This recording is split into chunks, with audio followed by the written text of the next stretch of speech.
Hi, my name is Thomas Oswald. This is my 4001 presentation on futsal. My registration number is 13842. Now, in 2009, Castanga, Diavato, Vera and Alvarez released an article stating that there hasn't been too much research done on futsal players themselves and their demands. However, through my own research, I have found more articles on futsal comparing it to normal football, which kind of helped me in my research as well, because the control group was football rules, and we compared the two, futsal and football, so that helped. Some of the themes that I'm going to be talking about are the physical demands, technical ability and tactical ability of futsal players. That could be from grassroots to professional, as you will see in the rest of the presentation. The methods that I used during this presentation were quantitative, observational and experiments. All the studies that I'm going to be talking about today are in some way linked to my chosen themes, and the articles that I've researched all have used one or more of the methods that I used in my presentation as well. So, moving on to the physical demands. Also in the same article in 2009, Castanga, Diavato, Vera and Alvarez, they carried out an experiment of 8 full-time professional futsal players. And they were trying to research how taxing it is on a player during a match of 4 quarters for 10 minutes. And they had researched that there is a sprint every 7.9 seconds on average, pretty much 8 seconds, which you can imagine for 40 minutes with only 4 breaks. That can be very long, very taxing on the body. Just goes to show you how demanding futsal is. Moving on to the tactical. Now, there wasn't too much research done, and there wasn't much knowledge on the tactical ability and how they can really how they can show that in their articles of what people know. However, they have realised that futsal is now really growing, really grown from when it was first brought up to 2013, and now we're in 2019. You can only imagine that it's grown even more. So, Goldsmith and Edmondson realised that the wider the knowledge on the sport, there's going to be a greater base knowledge of what everyone knows, which is in the sport of futsal, which is like a progression, definitely. So more people are starting to know about it, more people are starting to know about the rules. Also more because it's compared more to football as well, which is obviously the world's most known sport. So its similarities carry over, which helps that sport out, definitely. Going on to the technical ability, Vieira, Granci, Barbary, Miliani, Mora, Aldra, Cesar, Santiago in 2016 tell us that they carried out an experiment in 2 matches for 60 minutes, and they recorded 2,938 skills within that time. And the skills include such as passes, technical skills to beat a player, or smart runs, positive runs.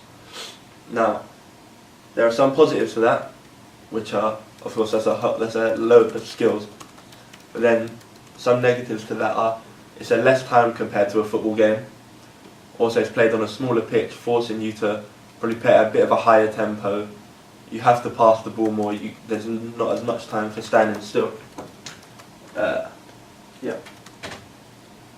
Moving on to my data collection and the methods that I used. Quantitative data was used throughout the presentation, and the experiment that we took part in with the control groups and the futsal groups. And this was, as you will see on the next slide, there's a table which is all pretty much numbers and averages that helps us with the quantitative data. The experiment is like the overall thing that we use. So we took, as you can see, a control group for the first half with normal football rules. However, it's played on a futsal-sized pitch with normal football, but futsal goals as well. we done that first and second half, and then we switched it to futsal, which is complete futsal ball, futsal rules, futsal pitch, futsal goals. We done that first and second half as well, and that's the kind of experiment that we used. And these links here could lead us to footage that we used of when we recorded our control and futsal games. And finally, this is the table that I used. So there's loads of different things here. Which are these stats are the ones that kind of glared out to me, and were probably the most important during the two, control and futsal. So things such as forward passes, back passes, shots on, shots off, kick-ins, goal kicks, corners, fouls, goals, saves, and touches on average per half. Now, both games were done under the complete same conditions. It was 20 minutes per game, 10-minute halves, more than enough time to kind of gain a quick analysis of what we thought worked well, what we didn't, what could be done better. However, I think on the whole it was done pretty good based on the control group was the exact same people that had done it.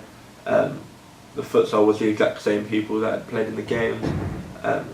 The same conditions, it was indoors, so that can't affect anything like that.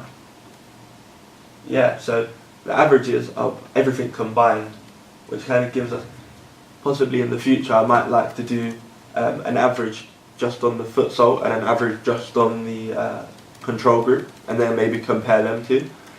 But as you can see on the table, it's pretty. The stats are pretty spread out on everything. And that's why I've done an average, because it's quite hard to track.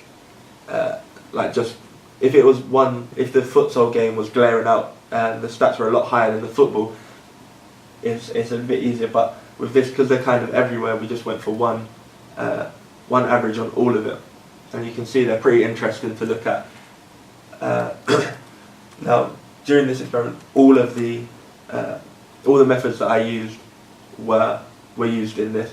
So you can see the experiment itself in the control game and the futsal game, the quantitative data here, of course, and the observational side of it was when we recorded, and then as a group we went through and visually took note of what was there. Yeah, that's pretty much it. Thank you. Thank you very much.